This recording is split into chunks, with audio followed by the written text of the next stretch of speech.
assuming everything's working. Yeah. Soon, momentarily, we are maybe live. Maybe live. That's good enough for me. Maybe live means we should mostly dead. All right. Hey, we're totally live. Awesome. Good morning. Good morning, TCSTV viewers. Absolutely. We're back after a lengthy hiatus. Yes, we are, and we appreciate you guys sticking around because, yeah, it's been a while. I've missed it, honestly. Me too. It's good to get back at it. We got a lot of stuff happened while you were gone. We've already forgotten most of it. Yes, exactly. So definitely remind us about the stuff that happened while we were off that you're curious about. Yeah, I mean, any sort of news events. Apparently, it's been a big few weeks in the photo industry. So if there's anything that you folks want to talk about, feel free. Again, the great thing about this is you can ask us questions when you get onto it. But where was I for the last couple of weeks, Jordan? I forget. Wouldn't it make more sense for me to ask you that question? But, oh, yeah, you should do it. Yeah. Chris, you've been gone for some time. I've heard you went on an amazing road trip. Oh, where was that to? Thank you so much for asking me that question, Jordan. Yeah, so we actually went to Ontario. My wife, Erin, who does all the robot stuff for us here. Yeah. She peek behind the curtain. Peek behind the curtain. She's from Thunder Bay in Ontario, and big family reunion. So we decided you could fly. That would be the reasonable thing to do. But why not throw 3 small children and basically an entire truck full of stuff and drive to Ontario? This is 2 adults. Yes. 2 like 9 and 12-year-old and a 20-month-old baby. Yes. Yeah. All in a truck. All in a pickup truck that is, over a decade old at this point. Decade? No, I think it's a 2001. So it's pretty old. But yeah, it was pretty cool. So if anyone questioned your bravery or anything like that, no, it was great. And we had a wheel bearing fill, and then Canadian Tire helped us out within an hour in the morning. That was great. So Canadian Tire is a very important Canadian institution. Yes, if you're not from our mighty land. When you're not insulting them for doing crappy automotive service, you're praising them for pulling through and getting that done in an hour. But yeah, so that was great. We kind of got on the road again, drove across Canada, which is large and mostly flat. Right. But we had a great time. I mean, long story short, we did boating and fishing, and it was just so much fun. Cabin stuff, camping out, and so that was really, really cool. And I decided while doing this trip, of course, because it can't ever just be a vacation for either of us, can it? I don't think we've taken a non-shooting vacation in 5 We years. are YouTubers, and we have to keep it going. So I took out the Nikon W300 and the Olympus TG5, brand new underwater cameras, and nice too because we haven't seen that updated in a long time. Yeah. I took those, and I thought it was a perfect opportunity to test them out. It's kind of cool. I mean, you can see on here, I'm actually really happy about this now. We can cut into our final cut. Look at this! But I'm working on the episode right now where you took those 2, went to a few different locations. It's great because we get to see it in a variety of situations, low light. You really tested the video on these guys. Yes. It's a long video. I mean, I would not typically say, if you're looking at a $500 compact, watch our 24-minute episode. It is worth it. It is good. And I just want to say one thing. For anybody who does watch our video, I hope that's everybody, but for everybody who does watch the video, Thunder Bay, or you may be even from Ontario, Thunder Bay has a delicacy, a local delicacy. It's a kind of donut, basically like a cinnamon donut, covered in like strawberry icing. It's called a Persian. So yes, I do say that we're going to Thunder Bay to eat Persians. That is not cannibalistic Middle Eastern delicacy. That is like a donut, okay? And hopefully you guys will get that when you see it there. Yeah, there it is. All right. You can see it in a beautiful log right there. Yeah. So there's the boys eating Persian. So yeah, so we do not eat Middle Eastern people.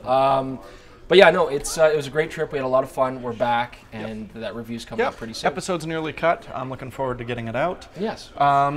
We've got a special guest this morning. We do have a special guest this morning, which we love to do, and we're trying to do that last time. Last time we had Dave Deschemin. Today we have Tyler Stalman. Yeah, I love that about the live show. It gives us an opportunity to talk to some of our friends, have some people. There he is in the green room over there. I think you saw. That is our high-quality green room kitchen. Yeah, you're going to get in here, I guess, right between us, nice and cozy. Snuggle in the middle. Yeah. Right, we got lots of people saying hello in the interim. Oh, hello. Hello, everybody. Hi, everybody. I have the handheld mic this week. You do, so make sure you keep it. Hopefully I'm the one with the B. Mick best Jagger. audio. B. Mick Jagger, all right. okay? Jam it right in your face. Yep. So, Tyler, if you've been watching the show, you've probably recognized Tyler Stalman. He's been on quite a few of our YouTube videos. But, Tyler, you've got your own fantastic podcast. Tell us about that. Yeah, so I do a podcast about usually once a month called Cameras or Whatever. I wouldn't put a time frame on it. Well, Kind of like this live show just schedule. trying to set the expectations relatively low here. Right. But, yeah, I've been doing it for a few years with my friend Cameron, and we just talk about photography from a professional perspective. Well, and that's what I really love about it, is there's so much out there that's from like a hobbyist, a lot of ones that are very, gear obsessed, talking about the new rumors and stuff like that, where this is really much more about working professionals, how you, there's a lot of stuff on, post-processing, your workflow, And that's the how you phrase- approach a difficult That's what I subject. try to focus on, is it's about working photographers. It's not like professional, Right. some sort of stamp of,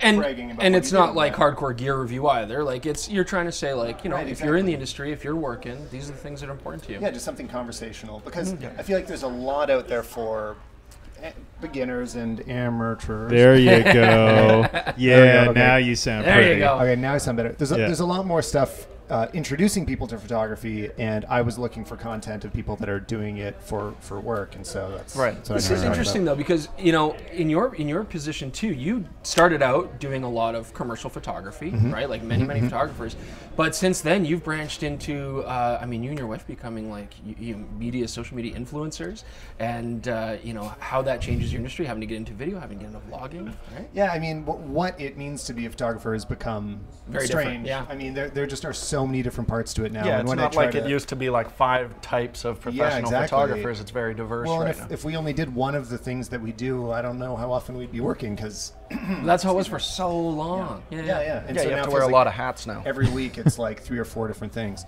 and I think it helps that I love video. Right. I do think it'd be challenging for photographers that weren't really interested in video previously to Right. try to do both. I think that is hard, because a lot of it's not obvious.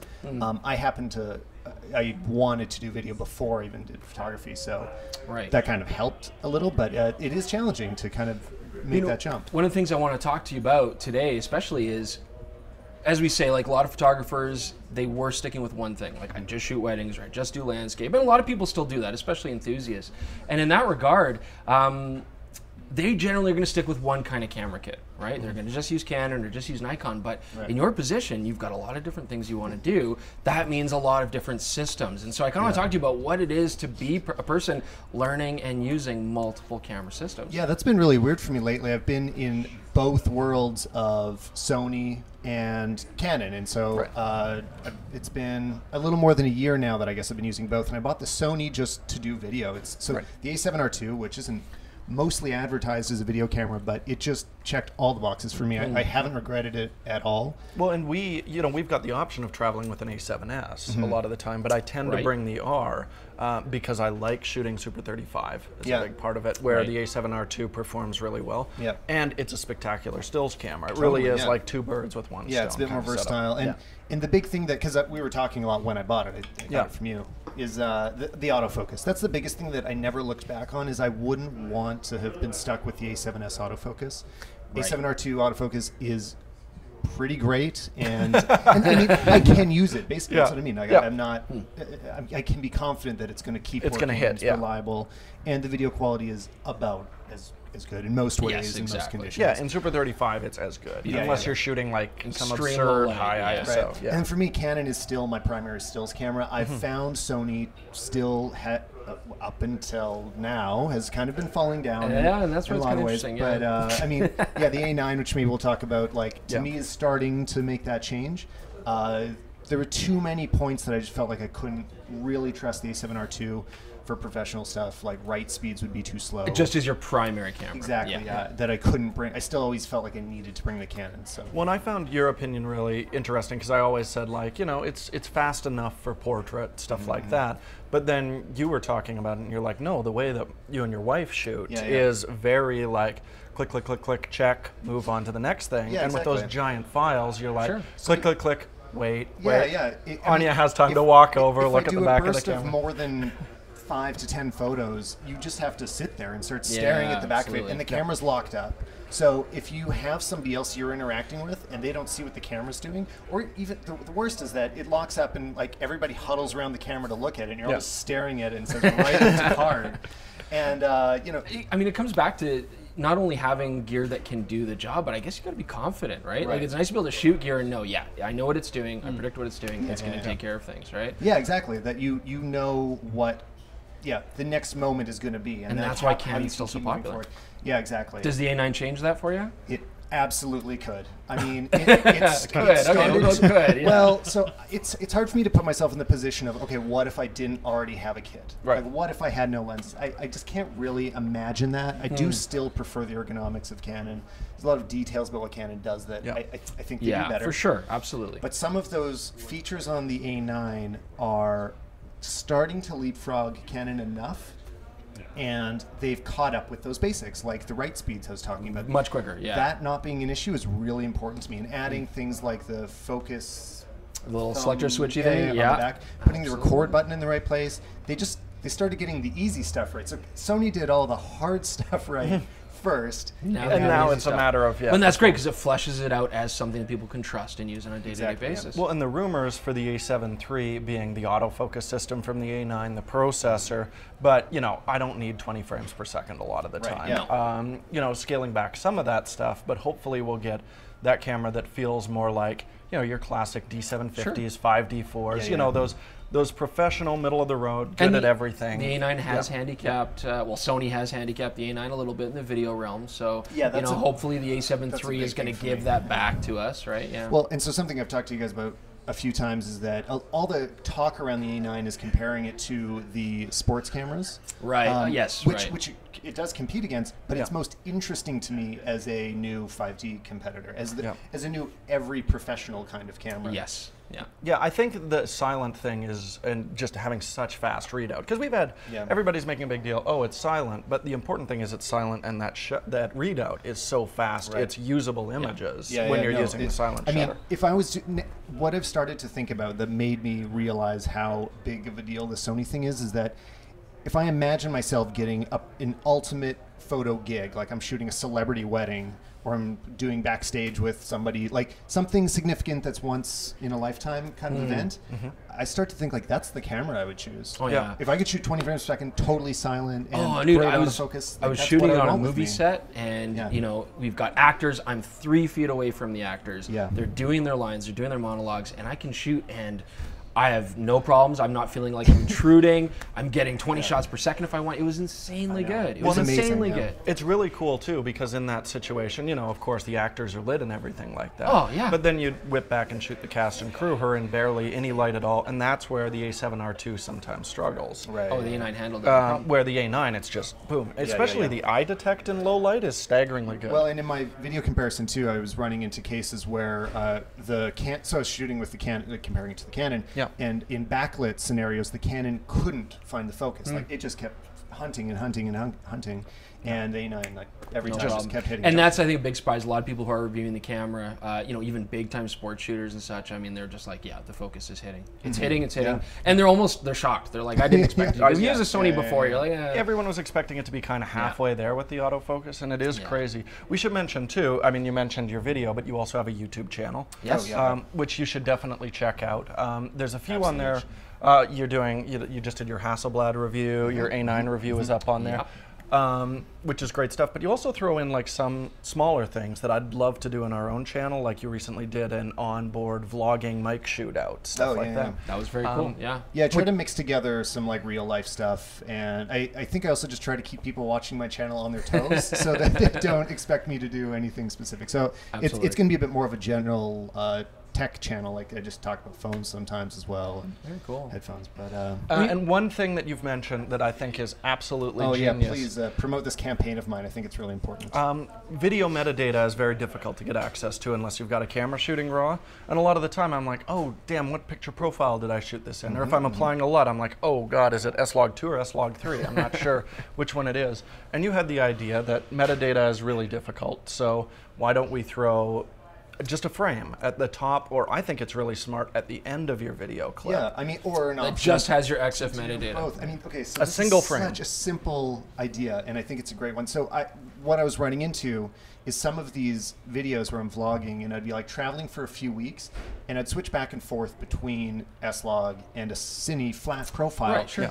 And if you flip back and forth between them in the same lighting situation, yeah, it's obvious which is which. But later, when you're looking at it, they both look pretty flat, and it's often hard to tell exactly like, what it was. What do I apply? How hard do I grade this? Totally, yeah. And it's a big part of video editing is about making it simple and streamlined so you're not wasting so much time second guessing, going back, redoing it. So you can just select your preset, basically, or color code all the footage on the timeline and then just apply the same adjustments to all the things that, you know. So, yeah, your first and or last frame of each clip would just be a single frame still of all the basic metadata. Yeah, be awesome. It would be so easy to do, I imagine. And for me, as a camera reviewer, I'm like, I've shot in like concert footage where I'm sitting there in the front row doing low light image quality tests, rolling video, and I'm screaming into the built-in microphone, ISO 12,800 at picture profile 6. Or even just figuring out what went wrong sometimes. Like sometimes I just need to troubleshoot, like, okay, I blew this shot, but what happened? And so in logs, sometimes it's because I was underexposing as opposed to setting the ISO wrong, things like that. So troubleshooting, it's super helpful. But you're right, it'd even be nice just to know things like what mic was used on that, you know, what kind of volume settings were used, you know. I mean, absolutely. Yeah, all these other things that go in the background that could really help us So Canon, Olympus, Fuji now I'm really enjoying. Everybody doing we found, Tyler, if you ask those guys to, you know, do something with a really good idea, give it 5-6 years. Yeah. 7 years. I mean, if they ever did, I'd be happy because it's something that professional video cameras take care of in various ways. Like if you're shooting on a Red, there are. I mean, maybe if somebody's out there like a Final Cut star or Premiere star want to make a plug-in, that would be pretty sweet. After this, somebody did tell me that there's more. One of the comments on this video is there is more data hiding in these that you can extract with various pieces of software. But like, that's not what I'm talking about. Yeah, it needs Sony, to be in Premiere. you can use their. I forget the name of it. They've got an application for transcoding. It's just going to go straight into your editing software. Now, I mentioned this to Fuji, who is one of the only companies who tends to add quite a bit of features after the fact, and they thought it was an interesting idea. So there you go. There you go. And I actually love shooting video with the XT2. So, do we have any questions coming in there for Tyler? Yeah, we got quite a few for the Sony A9, but well, we'll start from the latest. Have you tested the A9 with any of the Canon lenses using an adapter? Yes. People are wondering about the performance. Yeah. I didn't, but you tell me about it. Yeah, I found it's very similar to the R2. We didn't see that huge performance bump. I think the adapters are going to be the kind of bottleneck there. They have to kind of work in synergy to really give you that fast autofocus, but it can be improved. I see people ask us all the time about like, oh, should I go with a Canon kit of lenses and a Sony? And I say this in general, anytime you need to adapt, I would not trust it for autofocus critical situations, which to me means stills. If you're shooting stills, I wouldn't trust an adapter. Great for video. There's so many video applications that adapters are fantastic for. I would not trust the autofocus. It's just a huge challenge, I think. It is. I mean, it's amazing they even do it in the first place and make it work. I know, right? And it works pretty well, but yeah, you're right. And it does keep getting better. What we're hoping is apparently we're going to see some new stuff for the Metabones and the Sigma MC11, specifically tailored for the A9. The problem right now is they're making these algorithms for all the Sony lines where there's some magic going on with the A9 that the adapters aren't taking advantage of. Exactly. And every time a new manufacturer makes a new camera, it's going to have to be relearned or changed or something like that. And on top of that, we've seen it with third party. There's always going to be small, weird lines of code that don't talk nice, and then it causes a bug or something. Of course. It's just something I couldn't expect it to work perfectly. I'd be amazed if it did. What you can't do as a professional is you can't go into a store, buy a lens that just came out that week, throw it onto your Metabones and know 100% it's going to work. Go to the game. Maybe your 24-to-70 works and you know it works, but this brand new lens you just bought, and you don't want to go into a big shoot like that. And the same thing goes with like, okay, I've got a couple Sigma lenses. They're not all Canon lenses, but each brand of lens has its own intricacies as well. Yeah, absolutely. But still, we're not crapping on it. Okay. Are you hoping that the A7 Mark III, or do you think the A7 Mark III, for whatever reason, is probably going to have the new battery as a successor? I sure hope so. I think Sony realizes that battery life is a big problem, and they largely fixed it. I'd like that chunkier grip too. I found it really, really comfortable. That'd be smart to do. That switch, to me, like them making that change, feels like they acknowledged it as a problem. I think they're like, oh yeah, we made the wrong decision, because I don't think it was a technological breakthrough that allowed them to have a better battery. They're just like, oh yeah, I guess we should have made the camera. Well, they're just like, the W series batteries have been around forever. We can charge $110 Canadian, get away with it. Let's just keep pumping them out. As an enthusiast, do you think it would be wise for someone to, and this is just more of a gear acquisition kind of deal, where do you think that right now, if someone's got a first series or first gen A7, that they should indeed update to a A7 Mark III, for example? From a first gen? Yeah. I mean, we have to see what it's going to be like, but yeah, I mean, I think so. I think the A7 III should promise a lot of improvements over the original body. Especially if you have any interest in video whatsoever. The 2 series honestly improved quite a bit. I mean, for me personally, the shutter position alone on the first series bodies is enough to make me want to... Actually, this is the video I want to do in general, is like how to make upgrade decisions. At what point do you make the Totally, leap? because for each person, it is really specific. Will you dress up like a frog? Well, yes. Yeah. It's called making the leap. Or a bunny rabbit. I don't know. You have a frog and a bunny rabbit on. I was talking to some photographer You haven't friends. watched his YouTube channel, have you? Oh, I watched it. I mean, with stylish shoes still. Absolutely. And really nice glasses. Yeah, glasses. So Yeah. That's how you know it's me. Yeah, it'll still be Tyler. So I was talking to some friends that are from Calgary, Wilcotion Way. Oh, I love I mean, Wilcotion Way. amazing So much, photographers. yeah. They really are. They're better than me, or better than anyone. I They're don't get to great. see them anymore. I miss them a lot. But, well, so I saw them when we were traveling, and they are still shooting on the 5D Mark II. Wow. And they are an amazingly talented team. Their photos look better than everything I do. But they're just like, the features that have come out in the new Canons aren't things that I need. Like, it's right. They don't mostly need, it's about operation. Those have been the biggest jumps, is how you shoot. And they shoot slowly, so... Right. So they don't need the faster autofocus, whatever. Yeah. And again, it comes down to, as a pro, when you get that workflow and it's dialed in, that's more important than having the latest technology. Yeah, definitely. All right. And we have someone who's been incredibly patient, just asking constantly. Well, then that wouldn't be incredibly patient, would it? Well, so for international viewers, that was a taste y'all of have been Canadian talking, sarcasm. rambling on about the A9. This person's like, what about the GH5? What about the GH5? So what do you think about the GH5? We got 2 of them filming us right now. Yes. Right. Our review, again, we're launching it when we get the 400 megabit per second upgrade, which they've said is coming. And we've been hearing some rumors. 4/3 rumors actually said that we might see a bunch of other stuff, like autofocus and video improvements, battery life improvements, all coming. So it wouldn't seem like a full review if we dropped it now and in 2 weeks the camera was completely different. So we've shot tons of footage. I have a lot of impressions. I mean, I can say right now, it's the best video camera I've ever shot with. Just opening up a nerdy can of worms, it's also being asked, can time-lapse work with the Eclipse on a GH5? Well, you'll still want a solar filter. Yep. Solar filters, people. We're going to touch on the Eclipse. We are going to touch on that. All right. The tricky thing with doing time lapses with the Eclipse is exposure. Exposure, yeah. I mean, you need those solar filters on while the sun is still partially, viewable.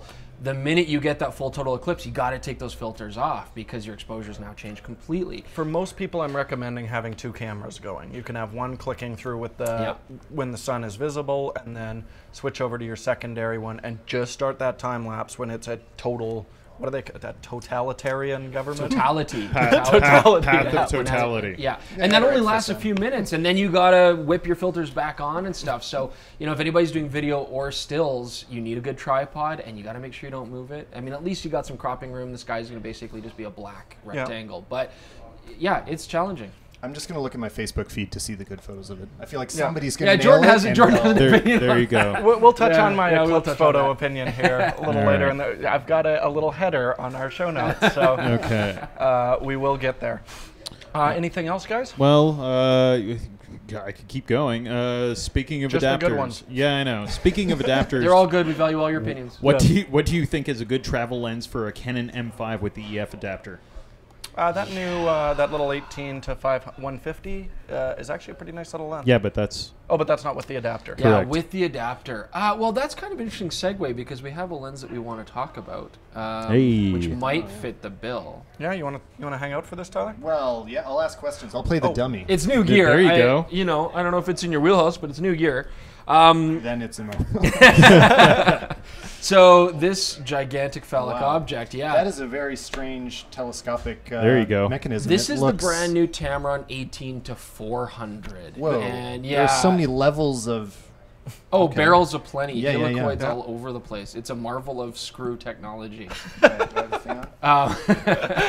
So what's interesting, I mean, you know, if anybody's been paying attention to photography the last 40 years, companies like Tamron and Sigma have actually pioneered in a lot of cases these super zooms. And of course, they used to be atrocious, but the last 5 years, super zooms have been really good. And Nikon's been jumping on board.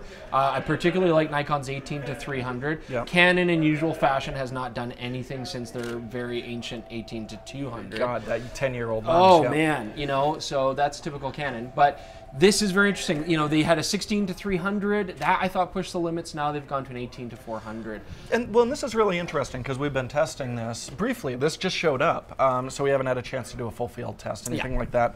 But what we found, the 16-300, its big novelty was it was a travel zoom that went wider than most. Sure, and was actually pretty good at the wide angle. And it was great at the wide angle. This one, its big headline feature is it zooms into 400 millimeters, and surprise, wide angle, really, a little disappointing. Really good at 400. Really good at 400, yeah. And I they figure, you know, that's where people are going to go. And I think this is going to do well for our region, you just here in the Rockies, where people want a lens that they can leave on the camera, jump in the car, go out for the day. But if they see wildlife, they get a 640. How disappointing at 18 millimeters? It's fairly disappointing. Like, you just kind of, where would you start to use it? What's the safe? You got to stop it down to, we were finding about like past 5.6. So like, and it's 3.5 at the wide angle. So you're going back 2 stops. I mean, I'll say this, if you can see a difference on the back of your LCD screen, then there's something fairly substantial there in difference. Yeah. But it's not horrible, but you can see it. So you got to stop it down, but it's the flexibility. I mean, my expectations of this kind of lens are pretty low. So if it was even okay. Oh, it's okay. I'm amazed just looking through this, like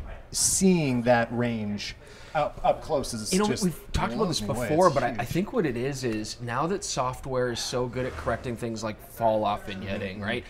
Distortion characteristics, chromatic aberration, manufacturers can allow that bad stuff to happen again. Yeah, I've been seeing that in sharpness. I've been seeing that in more lenses that I've been testing. Is that the distortion sucks. It's just there, and the but then Photoshop goes and it's gone. And they seem to do like there's a way that Lightroom sees certain lenses. So my Sony 28mm.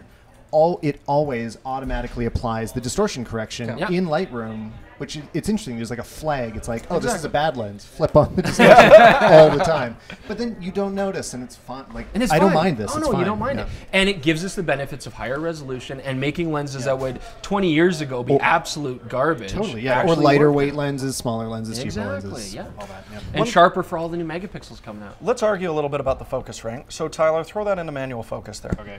Got it. Okay, so give it a twist.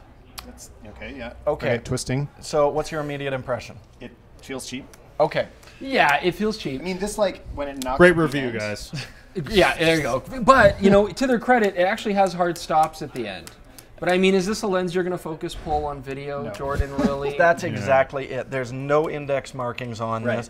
The throw is one of the shortest. This reminds me a lot of the fantastic plastic 50mm 1.8.2 Canon lens, where it's like, and you're so basically, if you're an AMPI award-winning cinematographer like Jordan Gray, you're going to hate this lens. Now, if you are a casual photography enthusiast who wants to go with your family to the mountains, you are going to love through the eyes of the common man. If you're shooting your kids playing soccer, you are going to love this lens. Everybody that can't feel this lens, like it's actually about a third of the way. It's not about a third of a rotation. Yeah. Maybe even a quarter. Yeah, you don't get any sort of throw pull to do focus pull. Yeah, and I find that very difficult because when you get to the long end, those short throws are typically pretty fine if you're doing, you know, like a foot to 3 feet or something like that. Right. Once you get to like the difference between 15 and 20 feet, then stuff gets very difficult very quickly. Most regular photographers or gearheads or whatever, you know, when they get a new lens, they're like, oh, how sharp is it? How good is the image stabilization? Is it weather sealed? Jordan, he goes right to the manual focus ring. He's like, and just smashes it. He's like, this is a piece of garbage that has no worth for anybody. So that's why I don't do many lens reviews on the channel. Okay, but so would you actually use this lens for video? It's funny. I wouldn't have initially thought that, but there's a lot of people out there with Canon, the old 18-200s, shooting video with that is actually a really common. You know, if people are using it like an ENG camera, even though it's a big chip Cinecam, or like an ADD with something like this, you know, we're seeing that quite a bit. And sometimes, yeah, you do want to manually focus in those, even though know it as the good touch autofocus. Right. You know, just to control, like the Canon focus, Yeah. it's accurate, but it's always fairly quick. I still think if you're doing telephoto video, you'd probably want a more specific lens for that than this. Yeah. But I mean, this is. Did you guys already say the price on this? Did I miss that? It's around $1,000 roughly. Yeah, it's I think $950 Canadian, Not so bad. it's less than Not we were very small, expecting. yeah. Considering again So, that ancient long Canon answer 18 to as 2. usual Yeah. to a simple question. Wait, what was the question? What's going on, Ron? What's going on? Okay, we've got someone asking whether have you guys ever encountered a smart adapter that goes from Nikon series or G series or F mount to Micro Four Thirds and actually have communication? Well, we haven't yet. So Photodox cracked the code with E-mount. Yes. And then wound up apparently destroying some lenses. There were like Yes. a few that if you use the adapter, it would bugger it all up. There- So they've got a second version of that coming very soon. But I think that's the most common lens mount right now. We'll see those Nikon adapters there first. But then you look at Nikon's new glass, they're moving over to an electronic system Which is instead of probably going to mechanical. screw it all up again. Yep. So yeah, and this is what we talked about. It's this rocky road of trying to make all these manufacturers work together properly. It is tough. But I think a big part of the difficulty with those adapters is, they have to mechanically work when the Sonys don't have a lever in them. Same thing with Micro Four Thirds cameras. If they move to all electronic across the board, I think it could be easier to make a really good adapter for those. Possibly. Yeah. Now that said, I'd never use them because Nikon lenses focus backwards, and you know how I feel about focus rings. Yeah, So. and you know you have to remember, like companies like Sony and Metabones, there's a love story there. I mean, they kind of saw a symbiotic relationship that could benefit both companies, and so they kind of work together a little bit. Yeah, I think probably different brands look at these adapters differently. I mean, for Yeah. Canon, having it allow everybody to move over is definitely. No, you can see Canon and Nikon actively trying to make sure that Sony does If not. they were paying attention to you know- anything in Yeah. the market. You know what's interesting though is that Canon probably doesn't see is that this has also let them become such a standard lens. Like we take it for granted that EF gonna is a become standard a mount lens now, but manufacturer. it's still Yeah. weird that EF became Yeah, the well- lens we all use. It was just because the 5D2 shot video. shot right? video, and Shot they video. put the reference And in that was- first and and cracked that was that. the was first basically Yeah. that was also fluke. the first still mount for Red. Right. We have to remember Yeah. that too. So all those people also moved over to Yeah. EF mount because we don't all want big PL primes. But if Nikon and Canon could put firmware in their lenses that would make it so the minute they touched the Sony body, the body caught on fire, They would do it that. in a heartbeat. They would do it. But it's Your allowed their overheating lenses to jokes sell. you can now Yeah, start. yeah, exactly. Yeah. It was never Sony's fault. It was always the adapters. One other thing I want to do before we move on, guys, really quickly. Okay. You've got a new hobby. Oh gosh, yes. So I heard about this. I've heard this rhyme. Niccolls Piccolls. let's Yeah. So Ron, crash them, baby. No, Okay. I'm not going to crash him. For Yeah. me, for me and everybody that no. hasn't heard the explanation, what's going on with the pickles? okay, so here's the thing. So I started gardening this year. And it's working well. It's overgrowing though. I mean, Okay, okay. zucchini and cucumbers, and Yeah, they're yeah, just yeah. growing all. Anyway, so I started gardening this year. We have a whole bunch of cucumbers. Wow. They taste really good, but I hate wasting them, and I hate pickles. I don't like them. Okay, I don't like pickles at all. Okay, but so you're an expert. yeah, I'm an expert, and I don't want to waste the cucumbers. No, that's so I good. thought, why That's- not make pickles? that's And it's genius. mostly because Niccolls Piccolls, right? I mean, you can't Ugh. give that up. I mean, it's gold. I Yeah, can't. it's I lying have right to. there. You've got to Yeah, grab it. exactly. It'll say one day if these become famous, it'll be Chris So, Pickles hates pickles. How do you but know if these pickles are any good? If you just hate them? I no matter made what? Are you Jordan making everyone guinea else? pig the Okay. first batch. He liked it. Since then, He's a other super taster, sales right? staff have eaten I have pickles. strongly held opinions about pickles. He gave it a 7.5 out of 10. Which No, is not bad I gave for it a him. 6.5 to 7, depending. Spears 7. Yikes. It's Just like inflating, Jordan to argue about half an inch or half a percentage. Or half Oh, whatever. wow. You meant- Okay. is your rating in inches? Yeah, Like, yeah, I always. give it Yeah. 7 out These of 10 are- inches. yeah. That's the I give Not this stars. universal pickle rating. I give yeah. these pickles 3.5 inches out of a jar. Wow. But yeah, Niccolls Pickles are good. So, we said before people come on the show here today, anybody who comes on the show, if they want to sample a pickle, they can. And I you do. like pickles. Yeah. I I promise really you like the pickles a amount of lot. bugs in here will be minimal. How long has this been maturing for? About 4 days now. Not long enough. I know, but You're welcome. 3 Like a days. year? How long do you do this? These are fridge pickles. You give them 3 days and you eat them. Anyways, you're Yeah, gonna huh? love it. You're gonna love it. Okay, Here we go. Am I eating it up? Is So this anyways- an on-air thing or can Yeah, I it's eat an on-air thing because off-air? then the until people you- at home can see your honest opinion of it. So- Send his lens back. While he's Oh, taste perfect, yeah. testing, Thank you. Throw we- it back behind him there. This Well, is dill from the garden. This is cucumbers from the garden. There's some garlic in there. Some red pepper That's great. flakes, We got a camera question. vinegar. Um, Okay. So while the taste test is going on, we've got someone asking that they're going to the Galapagos for wildlife and landscape. Lucky. D500 or Olympus EM5 Mark II? Sorry, not EM5. Yeah, EM5 Mark II. My bad. I would actually, I would say the Olympus, actually. The M5 would be a good choice because, frankly, you're going to have good light for the most part when you're shooting there. It's going to be mostly during the day that you're hitting the islands. And the camera performs great in low light. It's fast, it's light, it's weather sealed. Yeah, what do you think? Well, did you just get pickle juice on the mic there yet? it is a lot better than I thought. Hey! I mean, it hasn't aged long, but like you got some good vinegar in there. Like the balance of dill is nice. It's pretty good. Thank you very much. Could use a few more days, but yeah, no, it tastes great. But it's good. Oh, perfect. Do you think now there's a little bit of like was it chili peppers? I put some red pepper the flakes. spice to it. Yeah. It's working. Whatever's in Do you there. think it could use more or less of the spice? Keep in mind that Jordan is basically East Indian in his stomach. That is correct. I'd take it as is. No, like the vinegar balance is pretty good.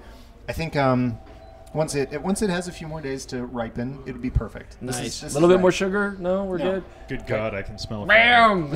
Now, Ron, do you want to eat a pickle? No, I don't any want of a our pickle. technical crew Not want to yet. try a pickle? Nope. Pickles. Anybody who's in Calgary that wants to run down to the store, you Can can come and taste. eat some You can put pickles. my pickles, Niccolls Piccolls, in your mouth. So can you purchase these at the store? No, heck no. I'm sure these will not pass health inspections in any way. But nobody has thrown up yet, and they've been eating this for a couple days. Would you like a pickle? Sure. Hey! I'm gonna eat more after too. Perfect. All right. Let's see. How are you? What's your name? Jason. Jason. I'm Chris. Of course. Thanks for coming down. Hey, Jordan, good to meet you. Tyler. Tyler. Jason, why don't you come? I know it's tough, but sneak in here. Hopefully you can see Jason here. So Jason's wearing a TCSTV shirt too, which is excellent. Cool. Thank you go. very much, Jason, for doing that. Okay, so If I wanted one of those T-shirts, Any where would I questions get coming it? in while we We napkin will over get there? you one. I was asking for the audience. yeah. Sorry? Pickles. We got a pickle. I assume no legal responsibility for anything that may happen to you before or after you eat this pickle. Can you get him to sign that statement? Nothing. No, it's just sun fresh goodness and love. Okay, thoughts on the pickle?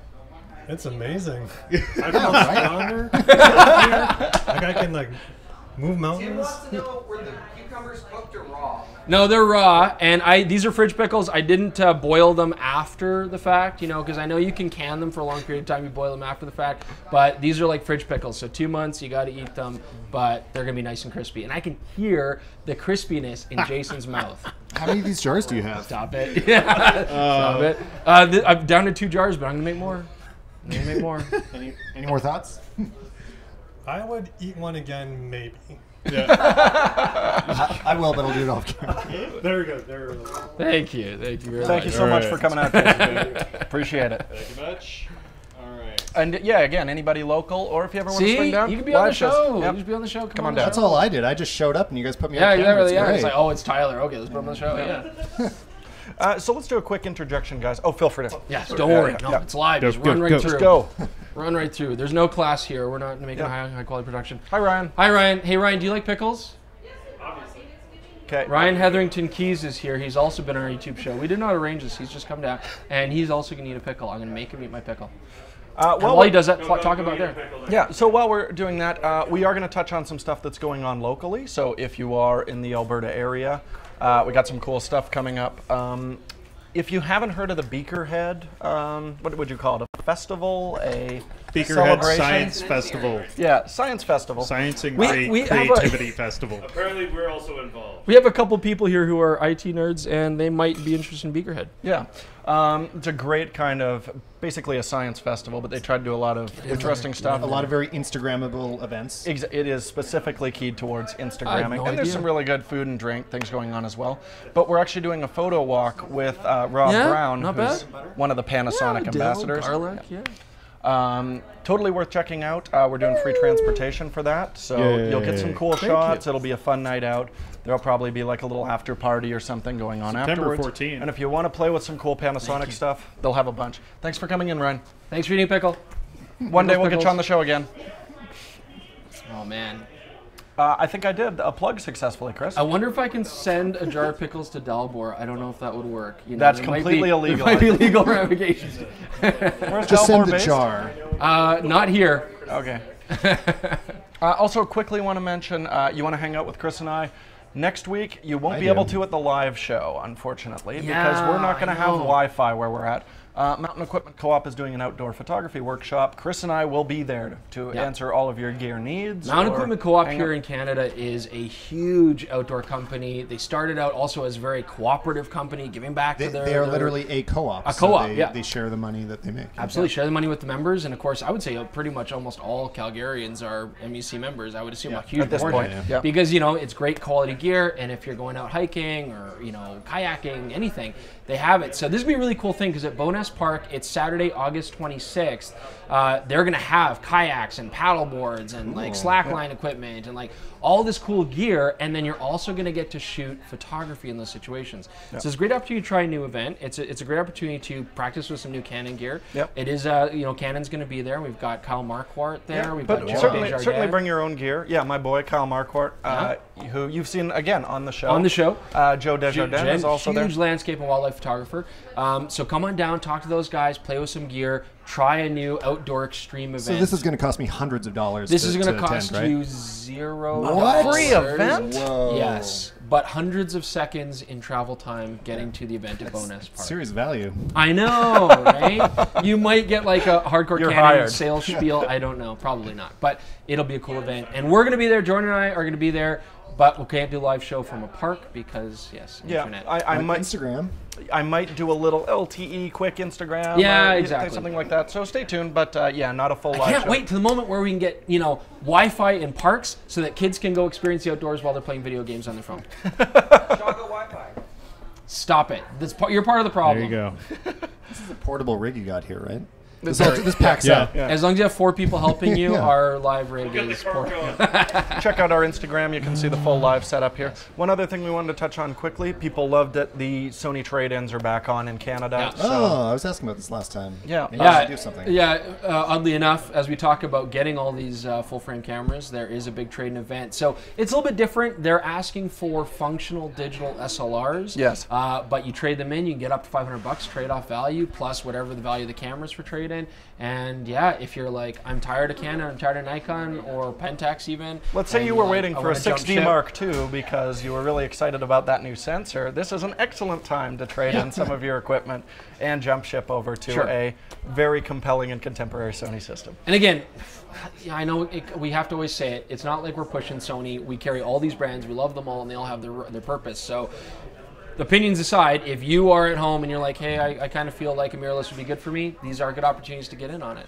Yep. And this is the only way you get sales now. The companies are just doing these sort of promo rebates, so these are the times to jump in. Absolutely. Other thing I wanted to talk about quickly, I've totally lost it. It's buried in the Fuji rumors. Oh, Jordan. They post a lot of stuff. Are you talking about the rumor about the Fuji X Pro 2? Yeah, it sounds like we're going to see the X Pro 2, which we've likened to. I'm sorry. I don't like the X Pro 2. Viewers, what did we liken it to? The spice that people have mixed feelings about? Oh, cilantro. Oh, cilantro. Yes, the cilantro we had of a big cameras. cilantro event with yes. Yeah, love it or hate it. Have you tried one of these? No, I haven't. I kind of walked away from Fuji a while ago. Yeah. I know that they're still doing good stuff, but yeah, I great sold stuff. mine and didn't look back. They're doing something that I don't think we've seen before, where a camera, the X Pro 2 came out, and actually we were surprised, pretty decent video quality on it. Yeah. We know that chip is awesome because I love shooting video with the X-T2. It's beautiful, straight out of camera image. Yeah, I've seen those samples. It's really nice. And we always had Fuji engineers saying, the X Pro 2 is capable of 4K video, however, we don't feel like this is a filmmaker's camera, so we've taken that feature out, which, if you bought an X Pro 2, would really piss you off. So the rumors are we're going to see 4K video support added to the X Pro 2. Now, it probably won't record very long because that body wasn't designed, you know. And who knows if there'll be heat issues or whatever, but it's a pretty big body.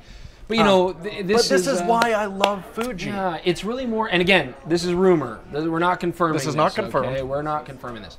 But if they do that, it is just further testament to the fact that Fuji really does help support their customers. Yeah. And frankly, Panasonic also does with a lot of their, I mean, look at the GH5, and even with the GH4, they would come out with new updates that could just further enhance your camera. We're in such an interesting time because of when Nikon and Canon's lead was so clear in the past that all these brands started to be so playful. I mean, Fuji was one of the first to really like dive into this vintage camera thing and like I love that it happened. I mean, Absolutely. we're just living in a time with infinite awesome choices between and variety brands. and choice. Yes, exactly. But it's nice to buy into a company where you know they're going to take care of you in the long run. Totally.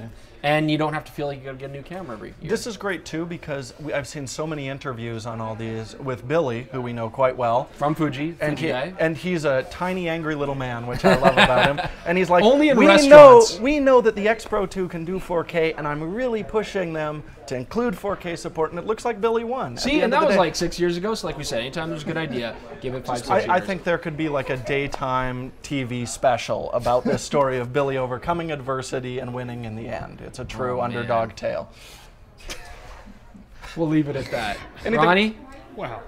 Okay, so I'm not going to ask the loaded question yet. Oh, man. Yeah, because it's a really generalized one. Does Chris have FDA approval on his pickles? Any word on when the VideoMic Pro Plus might be out? Oh, this is my question. I asked Hey. this last time I was in the chat room. They've co-opted your question. Yeah, there you go. I think it's like I think very soon. I think we see it early next week. Actually, they arrived in Canada good for timing. packaging early this week, and so once they get a French manual in there and ship it out, we'll have them very So, shortly. it's happening. I am excited. Yeah. Yeah, this is going to be the mic to choose, I think. Yeah. Uh, The price difference is also less than we were initially. Oh, They were tell saying me, it I was didn't going to be know. like $150 premium. The classic VideoMic Pro is going for $300. This is going to be going for $379. Oh, That's a great deal. It's a no-brainer. There's no need to buy the classic. There you go. Ronnie? Another really loaded question came in. That last one wasn't super loaded. No, it wasn't. He's saving it. He's saving it. I'm saving it because it's a super generalized question. But any preliminary thoughts on the D850? Yeah, of course. That's what everybody wants to know. That one and just came in. And it does look like, you know, that Chinese brochure leaked with all the specs and everything on it. I'm going to grab my coffee. Looks Yes, feasible. please, Yeah, please. please. Go. And I know nothing about Nikon, so. Perfect. The Nikon D850. Oh, man. I You know love it's got a Sony sensor. I love this in theory because basically they haven't held anything back. They're like, here's our best autofocus Yeah, system. speaking as if That the goes rumors in. are true on this leaflet, right? Yeah, it looks like Nikon's basically saying, okay, if you want to buy an SLR, this will be the SLR. We're going to put everything you could possibly want into an SLR and make it just ultra powerful. Yeah, they're doing the touchscreens that we love. It's from like the an other ones. A99 Mark II, but, you know, with In a amounts VF. that people actually care about. Yeah, we're seeing a lot of that. It does sound like the chip is optimized for dynamic range again. So Yes, killer dynamic that range. 64 ISO enabled the D810 to be like the gold standard for 35 millimeter landscape cameras. This should be as good, but even higher resolution again. 46 megapixels roughly.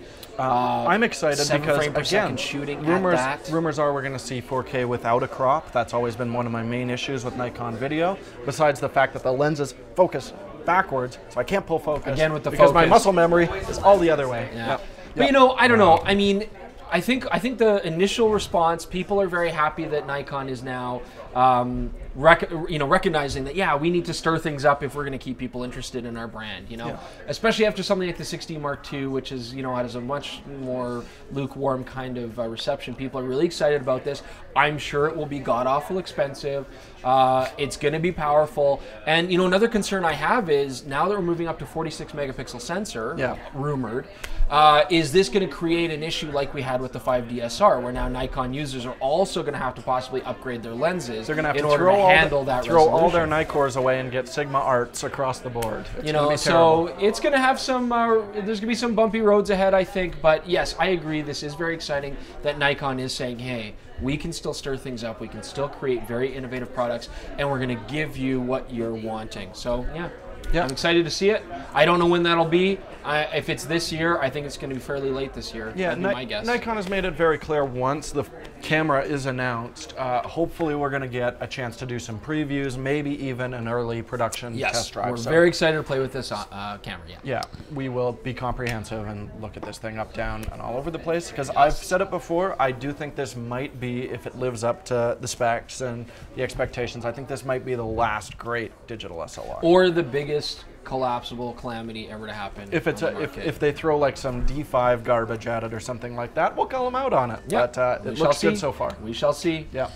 All right. And, okay, loaded question. Why Loaded not? question. What's your favorite camera system in terms of usage and why? Oh, we should get Tyler back for There this. you go. Get in there. Oh, sorry, Tyler. Sorry. I was just waiting for something I had an opinion about. Okay. Go ahead. You're the host. Favorite camera system in terms of usability. You guys use all the systems, so that's why there's the most interesting opinions here. Well, again, I've you've heard me say it before, but I have a GH5. I love it. I think it's one of the nicest cameras I've ever used, and it goes into having a great feel, having great ergonomics, predictable menu systems. If I want to do something, I can just do it, and I feel like it happens. And again, the challenge for me on this show, doing TCSTV, is that yes, every week I am using a new camera system, and so it's very hard to really get good with one or get comfortable with one to where things are second nature. But that's kind of the measure of a lot of these, is that when you pick it up, Yes. it feels pretty good. You don't have to spend too long learning each individual system. How ergonomic is a camera, and that is a big part of it for me. And one that you guys talked me into that I think was maybe a bit underrated or underappreciated was Pentax. And the first time that I took a Pentax out to play, I was like, wow, this just feels natural. It feels and natural. I had never used one before. I still don't use them, but it was really easy to use. And I mean, that's great. That's what I want. Yes. I don't want to relearn photography every time I pick up a Canon.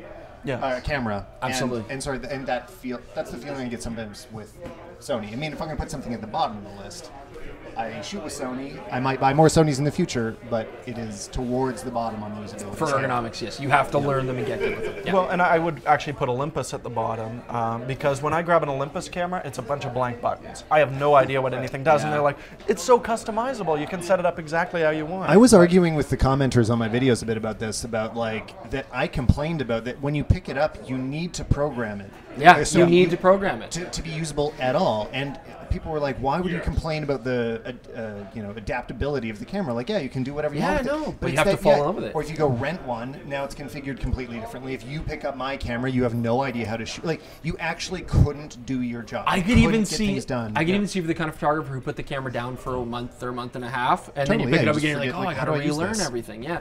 Or, It's, if I was on a professional set or something like that, and they're shooting with Sony, and they're over to the assistant like, hey, can you go get a shot over there? And the assistant's like, I don't know what any of this does. But and there you give them a isn't Canon even or a Nikon, they're solution like, to go. it. Like Yeah. those Yeah. custom buttons, you'd have to press them all. Oh, You'd yeah. have to. You would like- need to spend 20 minutes just to What does find this out do? what things Yeah. do. As It's a really big problem. Yeah, as your like totalitarian primary photographer is like, what are you doing? I gave you a job. Go. It feels like Olympus is, funny enough, we talk about Pentax and they are really well designed, but it feels like Olympus is almost going the Pentax route where they're making the cameras over technical. I mean, the EM1 Mark II, you need months of practice. The menus or have gotten much better, but it's doctorate. still that same issue where you're like, I got to take time. And then you can flip a switch, 1 and 2. Now every button does a and second just- function. It's And madness. and not even the confusing part, but just that it does so much technical stuff, and that does turn off a lot of people. So we've bitched a lot. What Yeah. are the ones we Yeah, like? what are the Well, I good like ones? Panasonic. I like Micro Four Thirds. Easy to use. I love the small lens mount, and I think small sensors are getting good enough that I don't have full frame envy. I gotta say Canon. Yep. It's because it's what I use, and I feel like my friends that all use Nikon would say the same things. Yeah. I mean, I feel like you can kind of swap the two for usability, even though I'm not comfortable with the Nikon. Right. I trust enough people's opinions to know that whichever one you get comfortable with is great, and the Canons have always been amazing for me. Even when I pick up a big Canon video camera too, like their cinema cameras, I get that same feeling of like, this makes sense. I know how to use this right away. Yeah. And I love that. I would put, for DSLRs, I think Canon, Nikon, Pentax have all nailed it because they've been doing it for a long time. Mirrorless is a little trickier. For photography, I would actually put Fuji at the top. If I'm taking pictures, I love. I know what The everything Fuji's does. has been great. I love that I think they were the first ones to really bring out some of the really obvious physical controls. Yeah. And a lot of people really gelled with that, and they really loved it. I love it. I love too, mirrorless battery life isn't as good. So if I grab a Fuji, I can look at the camera before I power it up. I can see, I'm at 400 ISO, f4, automatic shutter speed. So before turning it on and futzing around, I'm ready to go for my shot. I think it's kind of easy to forget how much we should appreciate those physical controls because it just happened. I mean, it's only been a few years, and before that, nobody was really doing it. It was all about the menus. Yeah. Absolutely. And then if I'm shooting video and photo, I got to give it to Panasonic too. I think they have the best menu system and they have the best touchscreen implementation as well, I would say. So I think we're getting close to wrapping up, but Ron, do we have any other questions? Let's see.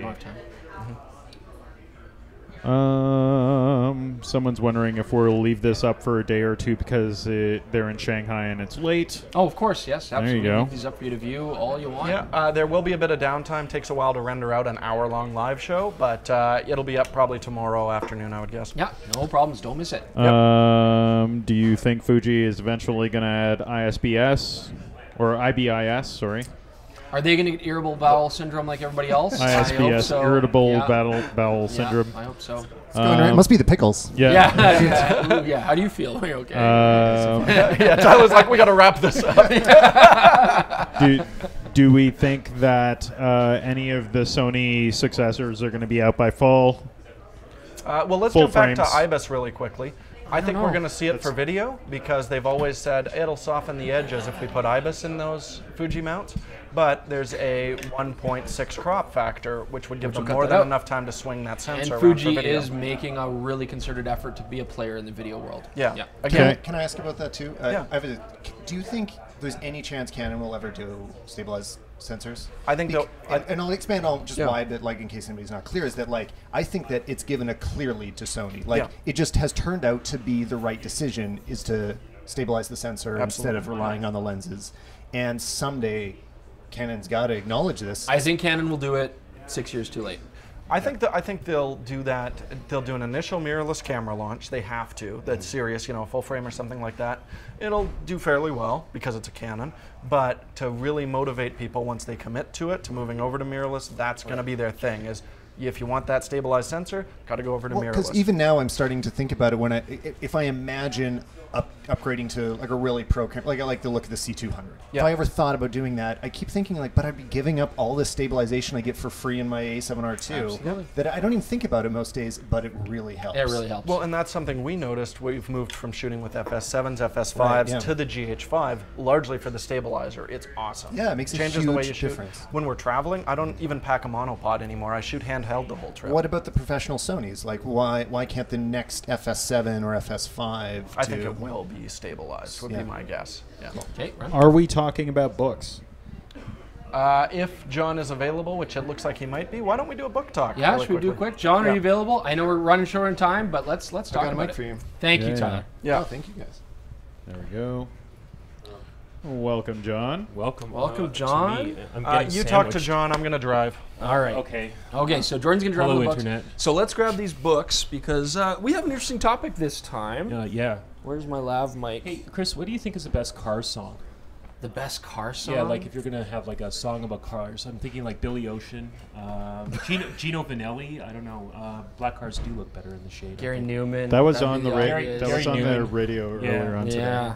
I like this band Broncho. They have a song called "Get Into My Car." It's a good Yeah. song. Anyway, we're gonna talk about cars. This is an interesting thing because, of course, I just spent a whole bunch of time in cars. I think we mostly listen to Yes. Kanye West. That's my. Is that what you listen I to? think the pretty whole much time? that's what we listen to. Yeah, there's a lot of Kanye. Is You know, that your because choice? small children need to learn. Yeah, maybe, That's right. possibly.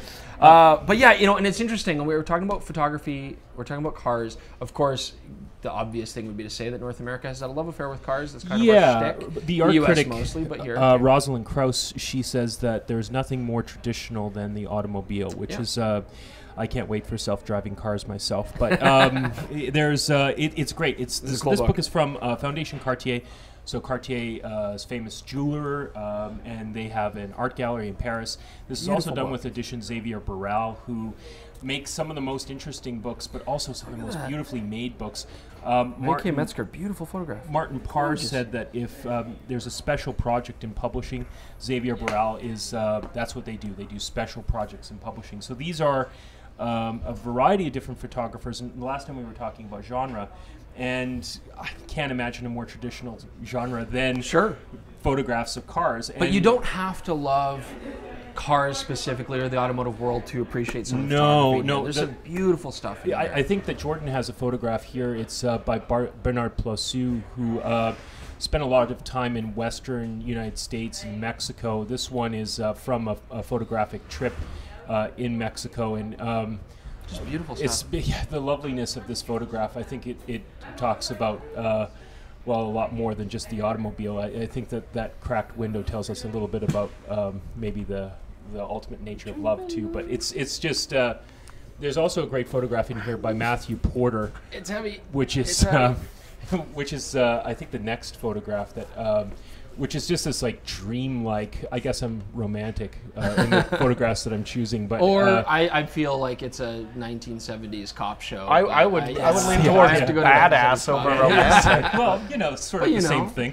But yeah, it's a great collection, and I also wanted to show you guys David Freund. Gas Stop. Gas Stop. It's 4 volumes. It's from Steidl, and I think it's utterly hypnotic. I mean, when you work through this book, through the 4 volumes, there 1 is the Midwest, 2 is West, 3 is East, and 4 is South, and it's a period of time, I think it was 4 years that he was traveling across the United States and photographing.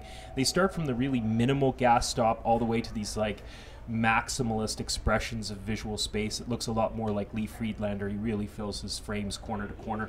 And it's so interesting because it's sort of like the camera store in a way. I mean, everything's gotten nowadays pretty homogenous, and you look through here and it's like there's a million different kinds of gas stations. It was interesting to see the small chains, going to Ontario. And I think the bigger picture too is this. I mean, people think, oh, these are just gas station pictures, like what's the importance there? But photography is not just about the subject, it's about how it resonates. And we all buy gas. Well, it brings up environmental issues. It brings up, like you talk about homogeneous issues of branding and the little guys disappearing. It's street photography. It's street photography. You choose a visual subject, sure, and then you just do it over and over and over. It resonates on many different levels. And I know for myself, I just spent thousands of dollars on gas strictly to get there. But I know we're running short on time. Okay. Beautiful stuff. I don't want to eat your pickles anyway. So you can have my pickles afterwards. Oh. But the last thing I want to say is I was looking at these books and I was looking at these roads, and it really comes down to roadways and gas and stuff. We build this stuff. If you look at, did you just grab another pickle? You look at wildlife books and you look at things like animals building structures and nests and I was thinking, well, as human beings, this is what we did with roadways. This is what we did with gas stops. There's nothing more traditional than the automobile. There we go. Absolutely. All right. We are short on time. All right, I'm leaving. We're getting the big X's. I'll take it. You're going to take it? Thank you, John. Yeah. Bye. Thank you, John. Thanks, John. All right. All right. We Gentlemen. squeezed it in. I know we got to close it up here. But yes. Do you want to talk about the eclipse quickly before we go? Oh, man. I don't think we have time, but I know it's happening Monday. I mean, really quick, I'll just say this. ND filters aren't really going to cut it. Get your solar filters. Protect your cameras. If you can find solar filters, they're gone everywhere. Too late now. But yeah, it should be an interesting event. We're only going to get a partial one up here in Canada, so be careful. Like, you're still talking about pointing your cameras and naked eyes at the sun. Don't do it. One thing I will say as well, I've got a lot of people coming in saying, I need a 600mm lens and a solar filter, and I'm taking a picture of the eclipse. That is a waste of time. NASA will do a much better job than you. Try and find a cool subject, like find a cool foreground with a black sky that you could create some amazing images. Don't just point it at the sky. You need 2,000 Everyone's millimeters if you really want to isolate this thing. NASA's sending jets up with amazing super lenses, and it's going to be amazing. But you're going to try it anyways. Those are going to be totally rights free. You can use all those photos anyways. If you're going to try it anyways, go create some art while the eclipse is happening. Aim for 500 to 800. Yeah. That's something doable. 2,000mm lenses are not. No, you're telling them to do not what I don't want them to do. But they want to anyways. Okay. But Jordan's right. Why not go wide and try to find an interesting foreground and make this work? Do something different. Thanks so much for checking. Crop. Yeah, thanks for checking it out, guys. It's been fun to get back. Yeah. Tyler, get back in here. Tyler, thank you very much for being on our show. He's back at the Pickles. Thanks for the pickles. Yes, these are the coins. These are actually really good. I just had like 3 or 4 more, and maybe we'll talk about the. Yeah, there you go. Here's the real review. All right. Yeah. After use. There's a real review none of you will actually see. There's more pickles down here. Come down and see them and then eat them. Otherwise, we got a couple episodes coming out this week. Yes. Check out Tyler's podcast. It's one of the few and his YouTube show. Yeah, one of the few photography podcasts I actually take the time to listen to every time there's a new episode. And there are lots. So if Jordan likes so few episodes. It's easy. There was a new Hardcore History. It's 6 hours long. I interrupted it and listened to this. That is incredible. Yeah. All right. YouTube, thanks so for much, joining guys. us. Have We'll a great weekend. Soon. And Bye, thanks guys. for coming. Bye.